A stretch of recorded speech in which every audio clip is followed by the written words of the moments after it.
Para el mundo contemporáneo, la cultura más representativa de los Andes sudamericanos es la del Imperio Inca.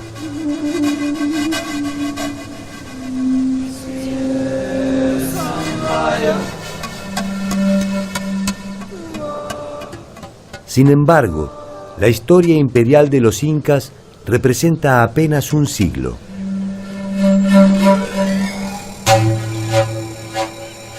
Mucho antes que ellos, en la región andina se desarrollaron muchas culturas de naturaleza deslumbrante.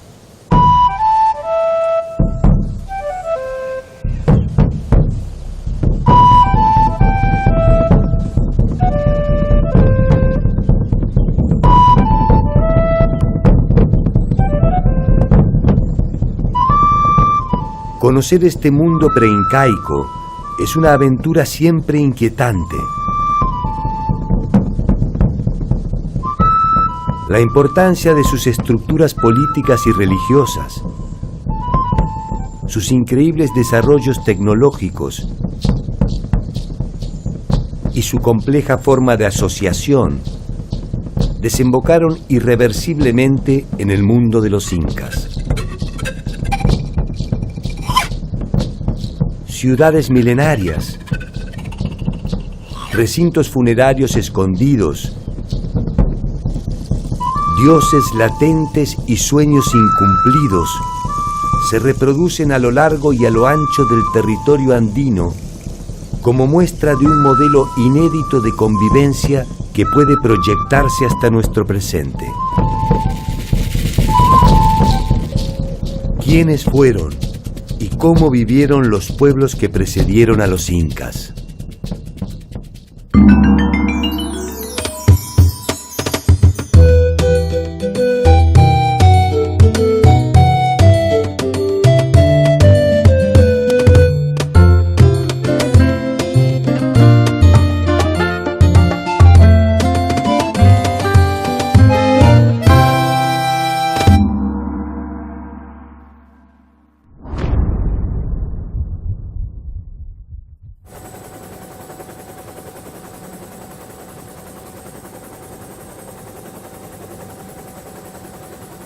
Al momento del inicio de la invasión española al territorio del estado incaico, estos poseían un control hegemónico de su territorio desde la costa a la sierra y desde Colombia hasta Chile y Argentina. Algunos de los señoríos que los precedieron estaban bajo su órbita mediante acuerdos, y otros sencillamente habían sido sometidos militarmente.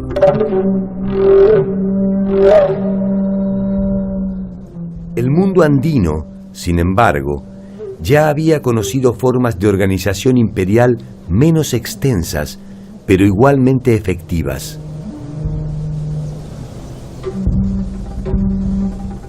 Hacia el remoto inicio de los tiempos, muchos habían intentado el sueño que coronaron los incas. Un sueño milenario, iniciado en un paisaje que era apenas algo menos que un desierto hostil.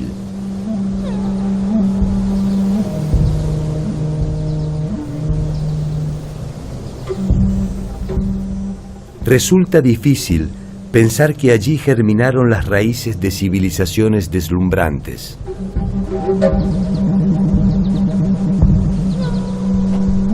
Allí nacieron los primeros dioses, las primeras leyes, los primeros desencuentros.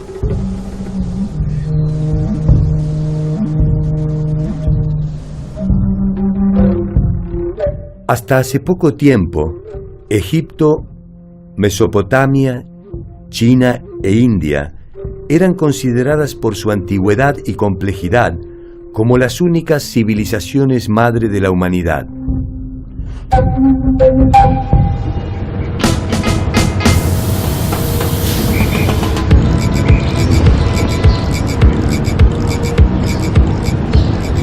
Sin embargo, más de 4000 años antes de la fundación de Cartago, 2000 años antes del reinado de Ramsés I y 1000 años antes de Hammurabi, existió en Perú un complejo político y cultural cuyo centro fue la ciudad sagrada de Caral.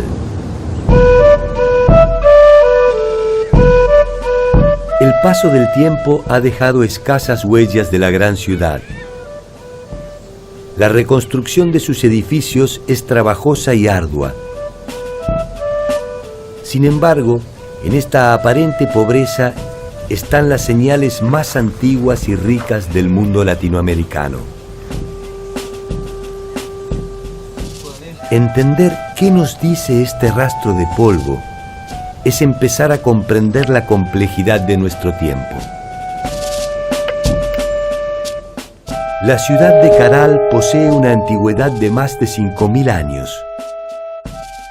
Es hasta hoy la primera ciudad-estado de América. En ella se organizaron los intereses de los hombres en torno a reglas específicas y concretas de convivencia, que incluyeron el pensamiento religioso, la innovación tecnológica y científica y la estratificación social. La incógnita en torno a Caral fue revelada por el equipo de arqueólogos de la Universidad de San Marcos, conducido por Ruth Shady. Caral era un sitio arqueológico conocido por varias décadas ya. Ha destacado siempre por su arquitectura monumental y quizás por esa complejidad arquitectónica es que los colegas pensaban que era un sitio de aproximadamente 1000 a.C. A nadie se le ocurrió que podía ser más antiguo, ni a mí misma. Cuando empecé la prospección arqueológica en el Valle de Supe en 1994, yo fui a reconocer un sitio que no había sido investigado todavía en extensión, y así fue como empezamos los trabajos que han continuado hasta el presente. ¿Quiénes la habitaron? ¿Cómo se organizaron? ¿Qué sueños perseguían? ¿Qué pesadillas los alcanzaron? Grandes preguntas que un arrebato del viento permite descubrir para repensar la historia del mundo. Caral representa la evidencia del fin del mundo primitivo y la consolidación de los patrones de acumulación que terminarán dividiendo a los que saben y a los que tienen de los que no. Por primera vez es un Estado porque hay un gobierno centralizado sobre un grupo social grande. Está dividido con autoridades menores, o sea, hay un sistema político que se genera por primera vez.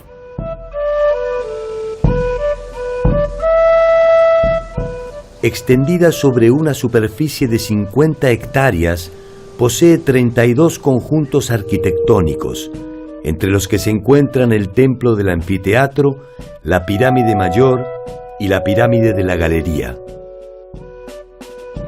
No es solo Caral, son 18 asentamientos en el Valle de Supe, de diferente extensión, de diferente complejidad. Comprendió los territorios de costa, de sierra y de selva.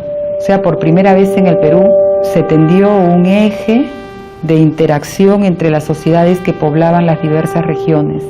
De modo que tenemos productos, conocimientos y experiencias que de la selva se trasladaron a la sierra, de la sierra a la costa, y todo fue un eje que enriqueció el proceso general de esta sociedad.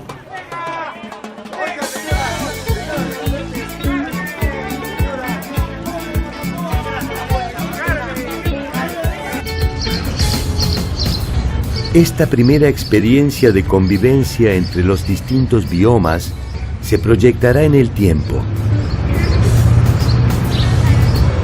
Así, cada uno de los grandes estados andinos establecerá esta relación armónica entre el mar y la sierra.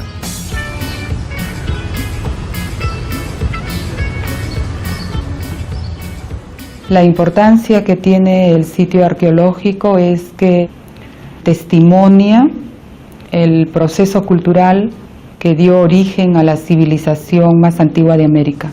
Y es tan antigua como los focos más antiguos identificados en el viejo continente de Mesopotamia, Egipto, India y China. A poco de andar entre los vestigios de la ciudad, se puede apreciar los vastos conocimientos arquitectónicos que poseyeron sus moradores. Caral era un gran asentamiento urbano y estamos frente a una sociedad jerarquizada. Hay distinciones en cuanto a la forma de vivir. Están las casas de los funcionarios al costado de los edificios. Luego tenemos las casas de los servidores, que son mucho más pequeñas, y están las casas en la periferia, que son todavía más pequeñas.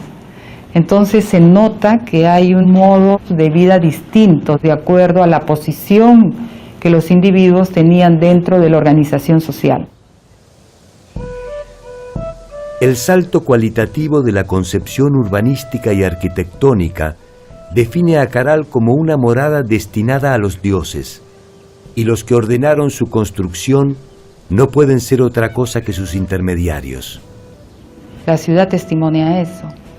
La arquitectura implica conocimientos de matemáticas, de geometría, de estabilidad de los materiales para que una construcción piramidal de más de 20 metros no se venga abajo. Implica también conocimientos de astronomía, aplicaron conocimientos en la tecnología agraria. Entonces, todo ese cúmulo de conocimientos hizo o sustentó el prestigio de la ciudad.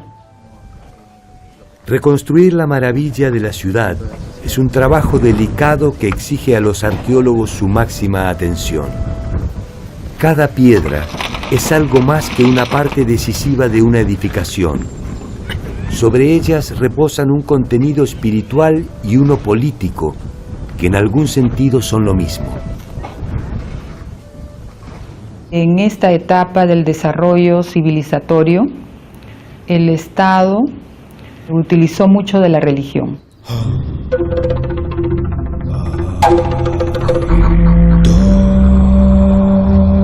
Es la religión la que sirvió para coercionar a la sociedad. Si no cumples con el trabajo que tienes que dar en tal fecha, a tal dios, entonces te va a ir mal. El miedo ha sido la herramienta sobre la cual se edificaron la mayor parte de las sociedades madres. Sin embargo, Caral ofrece una versión distintiva. La ciudad no posee indicios de presencia militar, ni siquiera de tipo defensivo. Quizás sea posible suponer que durante más de 1000 años, un grupo humano numeroso pudo convivir en armonía, sin la violencia que resulta ser el signo dominante de la historia universal. Si esto fue posible, Caral no es solo un descubrimiento, también es una esperanza. El militarismo, al parecer, surge más adelante. En esta etapa primera del desarrollo de la sociedad, el Estado representa frente a los dioses a los hombres, sigue siendo humano. Posteriormente, con el señor de Zipán, el Estado o los gobernantes son divinos. De alguna manera, se puede inferir que el tiempo de los dioses fue un tiempo de paz. La hora de los hombres iniciaba su cuenta regresiva. La ciudad fue la primera víctima de estos nuevos tiempos. La ciudad de Caral fue ocupada de modo ininterrumpido hasta los 1000 años, y luego de eso la ciudad fue abandonada definitivamente. Nosotros trabajamos la hipótesis de que se formaron otros polos de desarrollo en otras partes del territorio del Perú.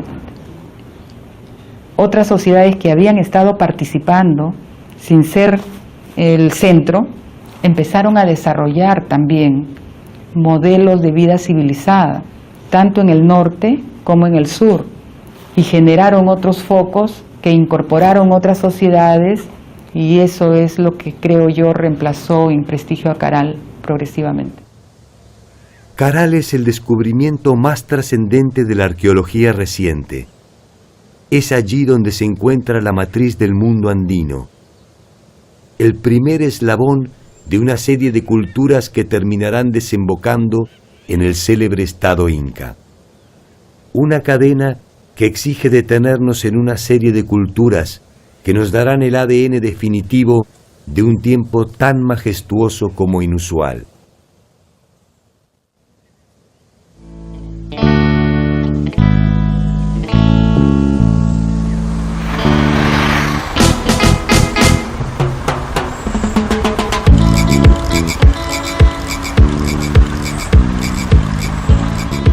Entre el 1500 a.C. y el 500 de nuestra era, la más acabada representación de lo que se ha dado en llamar el primer horizonte cultural andino se encuentra en la ciudad de Chavín.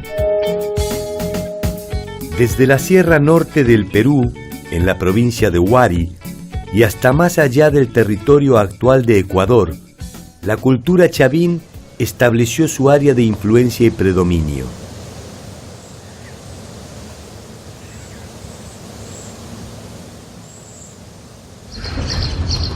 Cerca de allí, al final de su tiempo de gloria, se desarrolló otra importante cultura andina en los alrededores de Lima. Lima es en la actualidad la capital del Perú.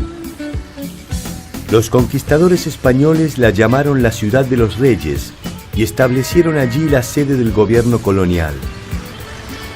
Probablemente su estratégica ubicación cercana al mar y un interés por debilitar la influencia de la antigua capital incaica, Cusco, determinó su emplazamiento.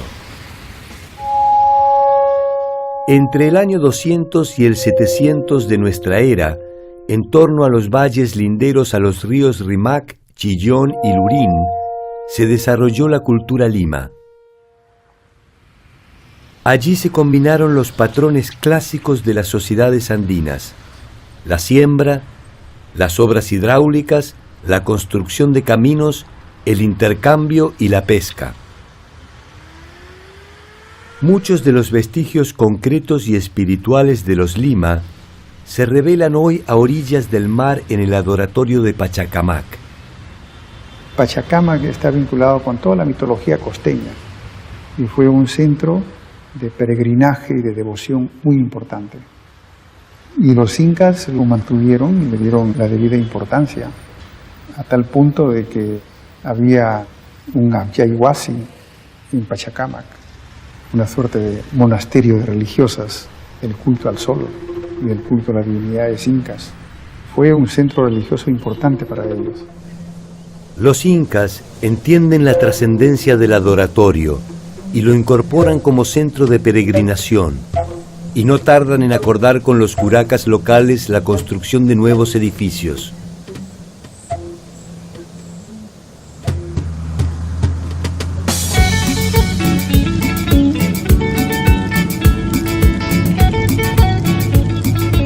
Una estrategia similar realizaron los incas cuando procedieron a la conquista del pueblo aymara en las inmediaciones del lago Titicaca.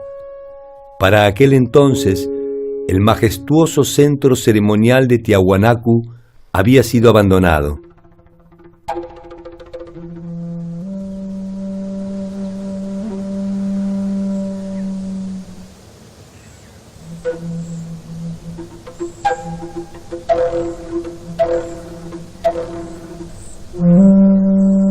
Estamos en el lugar más importante y más impactante de lo que ha sido Tiahuanacu en cuanto a su arquitectura.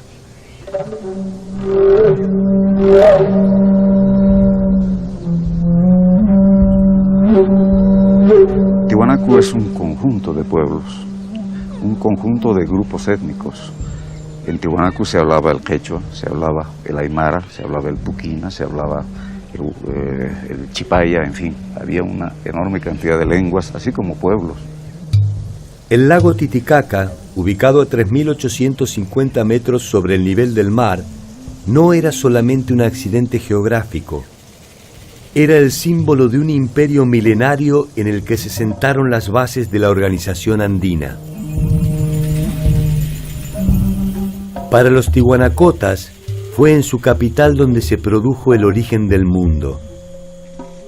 El dios creador, Viracocha, emergió de las aguas del lago Titicaca y fue él quien colocó al sol, la luna y las estrellas en el cielo, y quien envió a sus auxiliares a crear los animales y las plantas.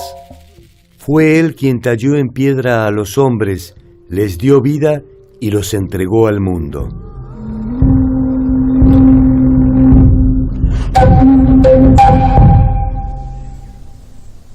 Tenemos tres grandes periodos que entender en Tiahuanacu: el periodo aldeano, que se inicia aproximadamente hacia el año 1500, 1600 antes de Cristo. Este periodo aldeano va a perdurar hasta principios de nuestra era. A partir de principios de nuestra era, gracias a la consolidación del territorio, el aumento de la población, la diversificación en la producción, los nuevos sistemas agrícolas que se van realizando en Tiwanaku, el intercambio de productos, los excedentes, en fin, Tiwanaku se transforma en un estado. Es la época de las grandes construcciones, es la época donde hay ese predominio religioso.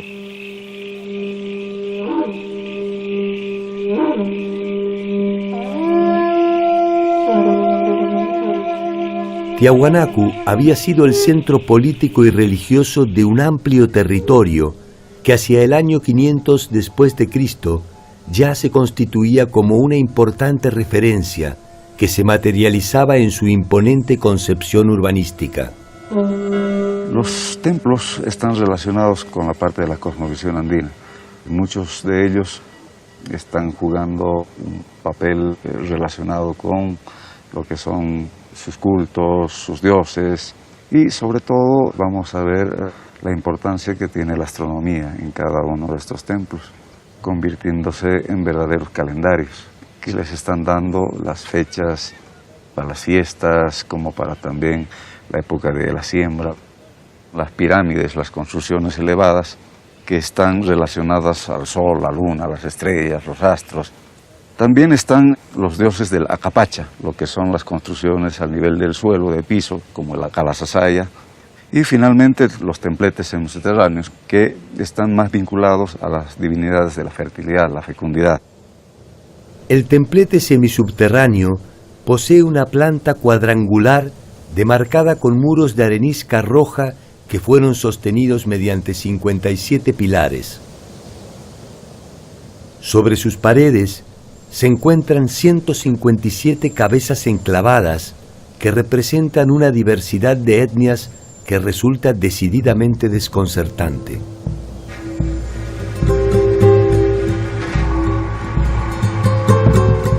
Allí se representan distintas razas que de ninguna forma pudieron ser conocidas por los habitantes de Tiwanaku. Muchas son las hipótesis a propósito de su significación.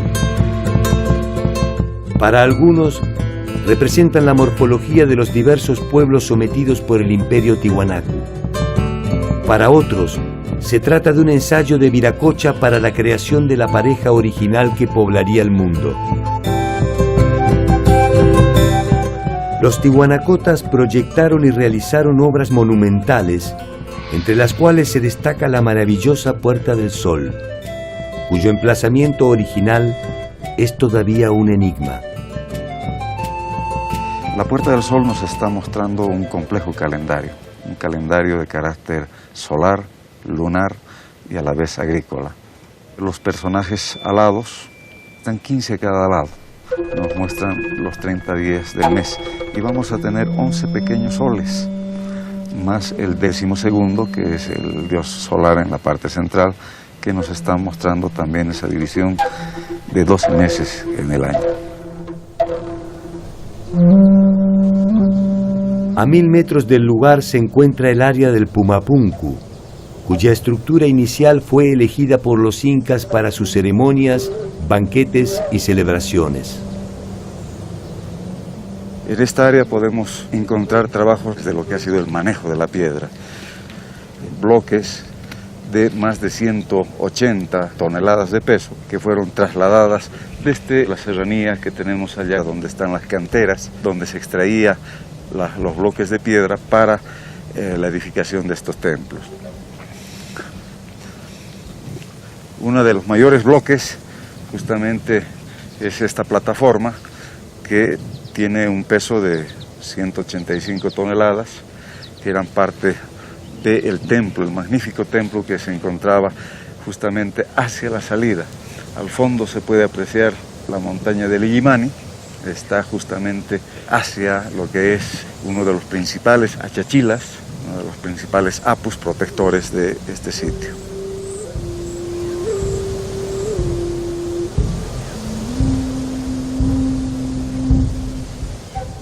Tiwanaku tiene una gran importancia no solamente para el área del altiplano, sino también su importancia va a radicar en la influencia que ha tenido en el desarrollo cultural prehispánico en muchas culturas en gran parte de América.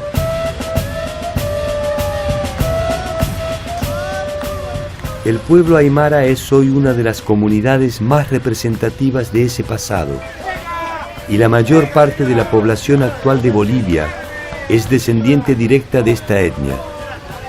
La impronta de su cultura definió las relaciones que se repetirían en los distintos pueblos andinos hasta la llegada de la invasión europea. Una de estas bases fue sin duda la tecnología alimentaria.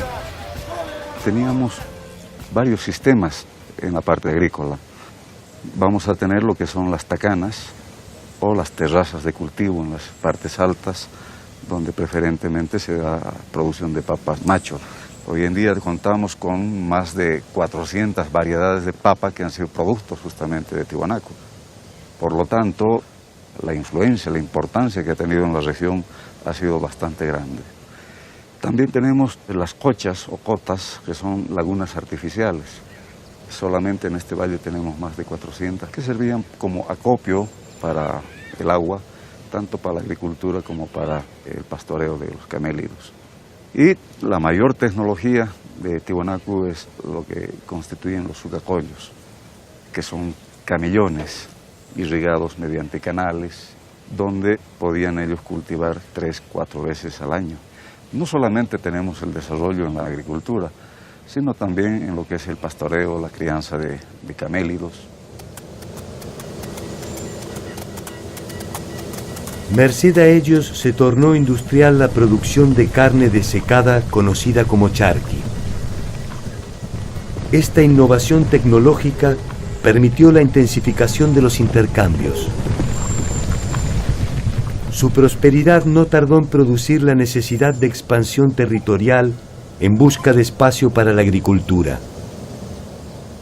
Hacia el 700, Tiwanaku deja de ser un estado con predominio religioso, teocrático, se va transformando en un estado militarista, expansionista, donde va abriendo sus fronteras, va creciendo, se van formando nuevas ciudades que están distribuidos hasta la costa del Pacífico, así como también gran parte del Perú, incluso entrando hacia Argentina y Chile. Y esto va a traer convulsiones sociales. Al mismo tiempo vamos a tener problemas de carácter climatológico, vamos a ver una prolongada sequía que ha de afectar la base económica de Tiwanaku, que estaba sustentada en la agricultura.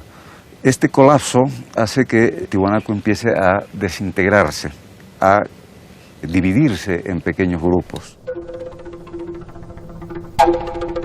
Hacia fines del primer milenio, como tantas otras ciudades andinas, Tiwanaku es abandonada.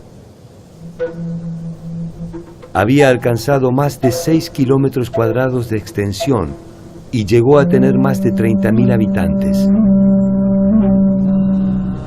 Tiwanaku fue una sede importante que albergó al mismísimo Inca y se convirtió en una importante base operativa para sus conquistas hacia el sur territorial.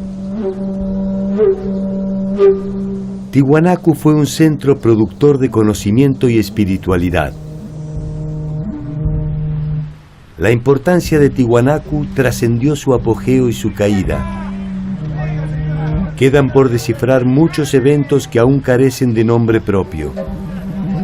La cultura, la lengua, la religión y algunas hazañas cercanas de su pueblo se han negado a sucumbir.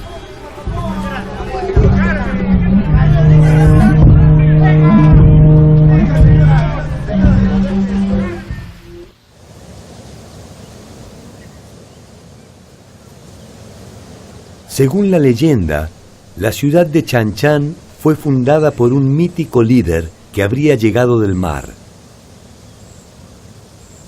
Su nombre fue Taicánamo. Con él se inicia la historia de los aguerridos Chimú, quienes ejercieron su vasta influencia territorial entre el 1100 y el 1450 de nuestra era, a lo largo de 1000 kilómetros de costa, por más de 50 kilómetros tierra adentro. En Chan llegaron a vivir más de 50.000 habitantes, y la armónica y serena belleza de la ciudad, con sus trabajados muros de barro, está aún en pie.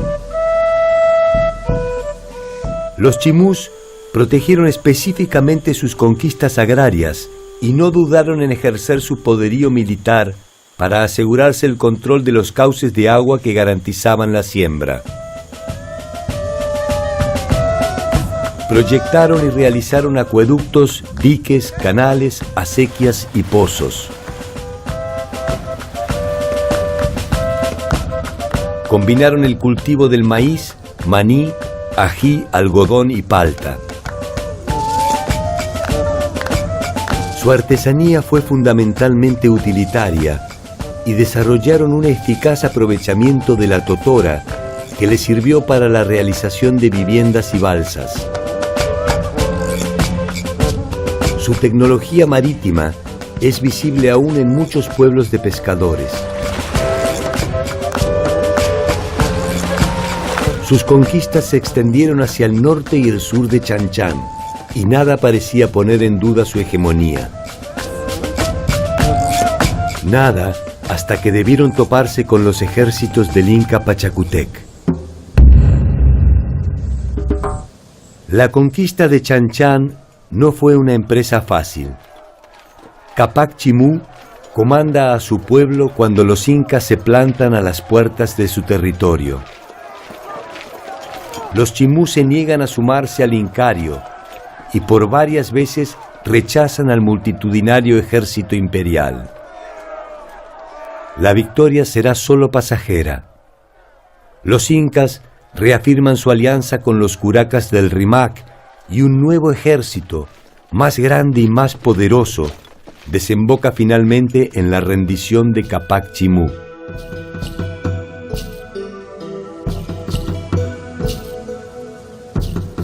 Sus líderes son desterrados y sus tierras se reparten entre los aliados incas.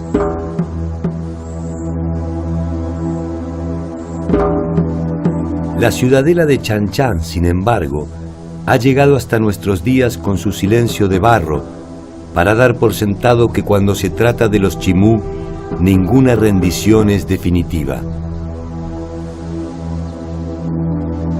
El control territorial y espiritual del mundo andino se mantuvo por más de 5.000 años asentado en diferentes pueblos. En el Valle de Supe, en Chavín, en Huari, en Tiwanaku, en Chan Chan y en Cusco.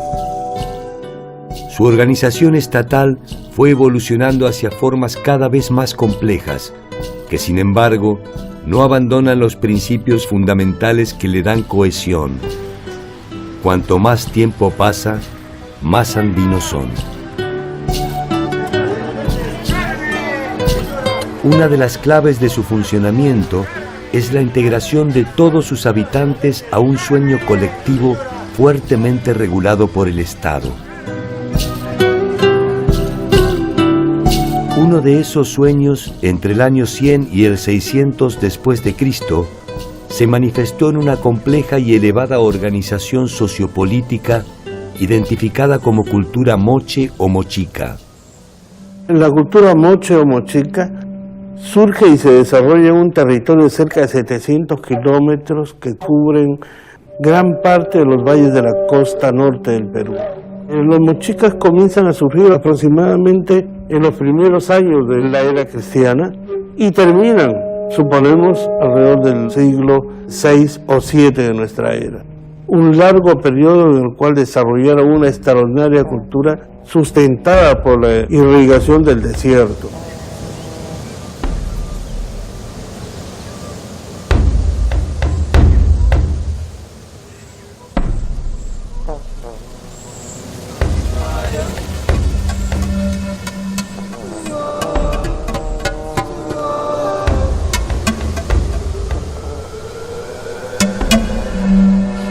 La conquista fue una de las formas mediante la cual se obtuvieron tierras, sirvientes, esclavos y riqueza. pero sería a partir de su producción artística que los mochicas obtendrían la eternidad que no le aseguraron las armas.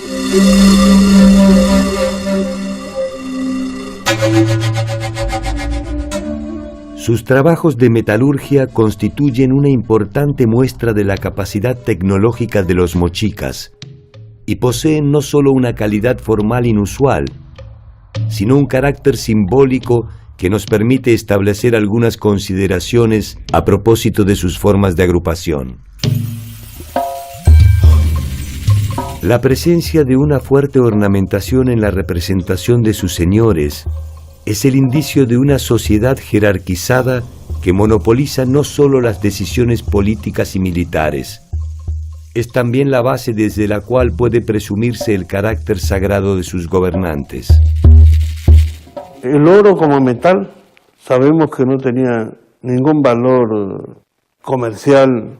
El oro estaba reservado exclusivamente para los ornamentos de los soberanos. Cuando muere un personaje importante que tiene algún adorno de oro, se va con él a la tumba porque nadie puede usarlo. El concepto de uso de cualquier vestimenta, de cualquier atuendo, está muy asociado a las personas. Y además, estos ornamentos debían acompañarlo para la vida en el inframundo, donde tenía que seguir ejerciendo sus mismos roles y sus mismas funciones.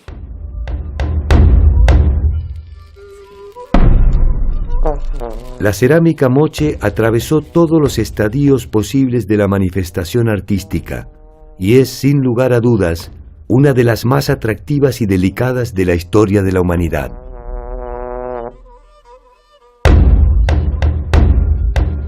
Desde los motivos abstractos primitivos hasta sus sofisticadas secuencias narrativas, desde sus temáticas bélicas hasta las eróticas, en cada uno de los casos puede verse la cualidad de sus artesanos y la afirmación y personalidad de una cultura.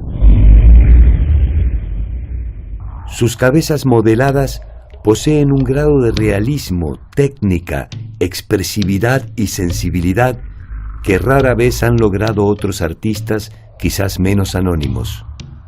Los mochicas fueron una sociedad cuya economía estaba basada en la agricultura, esencialmente. Fue un pueblo de agricultores del desierto. Ellos lograron la proeza de dominar el desierto, desarrollando una tecnología hidráulica que permitía desviar el curso de los ríos que bajan desde la montaña andina y usualmente se pierden en el mar, para llevarlos a las zonas secas donde no llega el agua, porque la costa norte del Perú es una región desértica.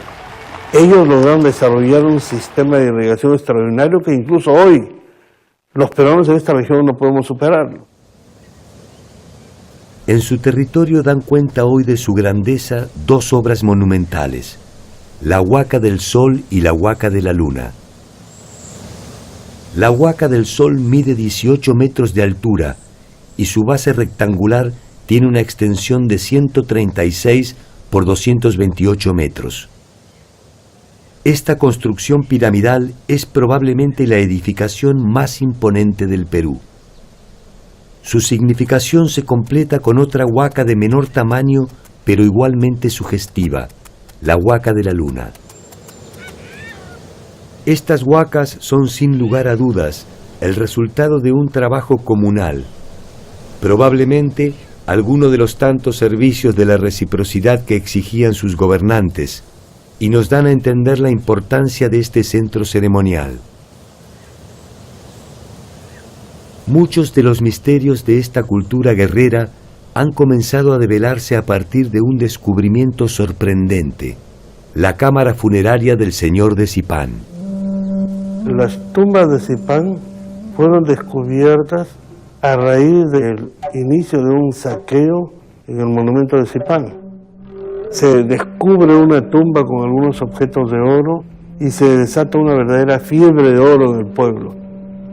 Iniciamos inmediatamente un trabajo de rescate arqueológico en una situación muy dramática que forma parte de toda la historia de esta excavación. Logramos detener el saqueo. En el año 87 iniciamos el trabajo de excavación que nos condujo algunas semanas más tarde a uno de los descubrimientos arqueológicos más importantes del antiguo Perú. la tumba del señor de Zipán. Lo importante de este descubrimiento es que por primera vez se logra presentar al mundo la tumba intacta, excavada científicamente, de un soberano del antiguo Perú. Este sepulcro ofreció una serie de revelaciones que permitieron establecer un cuadro más acabado de la organización mochica a partir de la riqueza de sus múltiples significados. Cuando encontramos la tumba de este personaje, nos dimos cuenta inmediatamente por la variedad y por la forma de los atuendos, los emblemas, que estamos frente a uno de los hombres más importantes de su tiempo. Usualmente los arqueólogos tenemos una nomenclatura muy típica para esas tumbas, tumba 1, tumba 2. Nosotros fuimos un poco a la idea de no solamente rescatar objetos arqueológicos, sino también la presencia humana y el espíritu de un pueblo. No podíamos llamarles tumba 1 y lógicamente no sabíamos el nombre verdadero de este personaje. Pero reflexionando sobre las características de la organización mochica como señorío y el nombre del pueblo de Zipán, lo llamamos la tumba del señor de Zipán.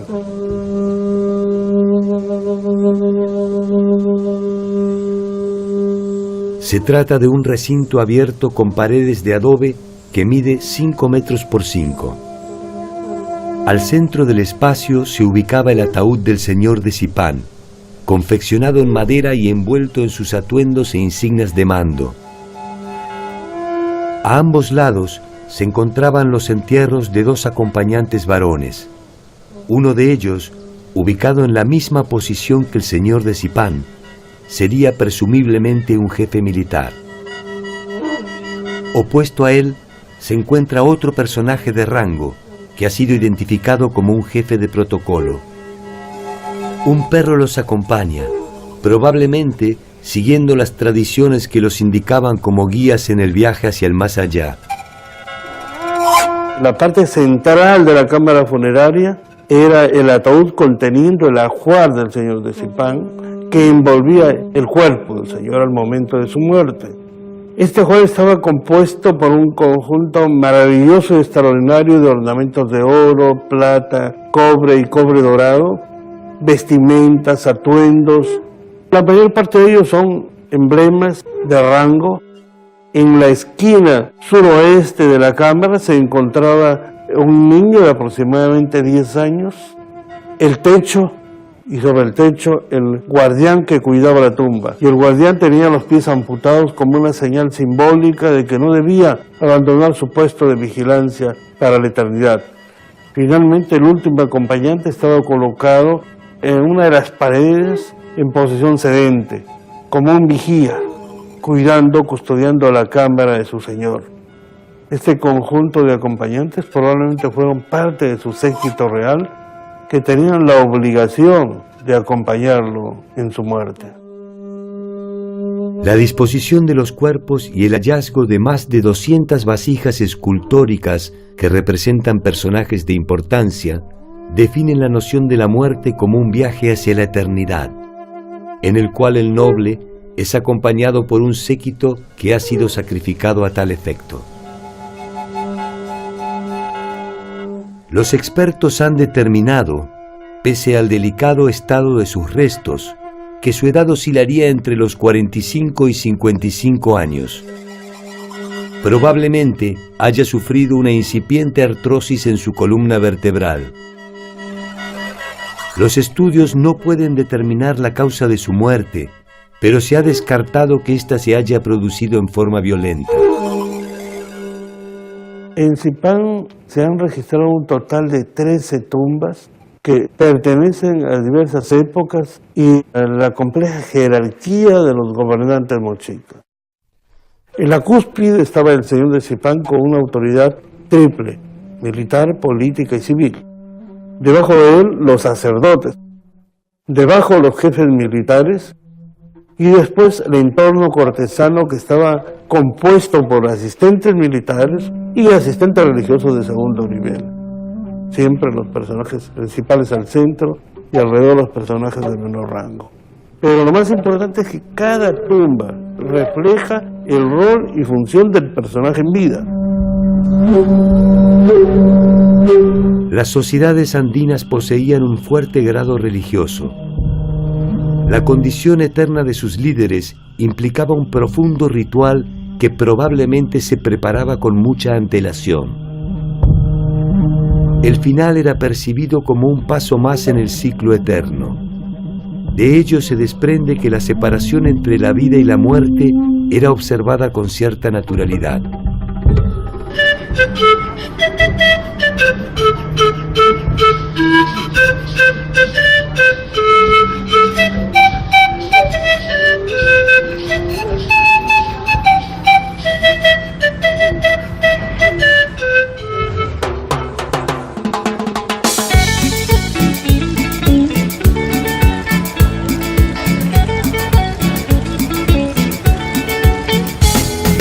La vida y la muerte, los dioses y los hombres,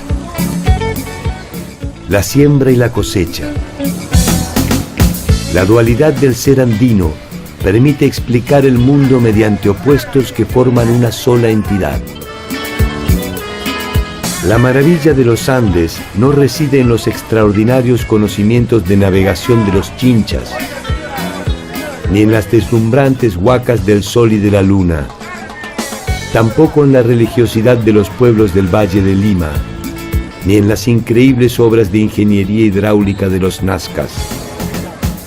La maravilla de los Andes debería buscarse en la capacidad para preservar su espacio vital y su subsistencia, más allá de cruentos enfrentamientos y profundos procesos de cambio.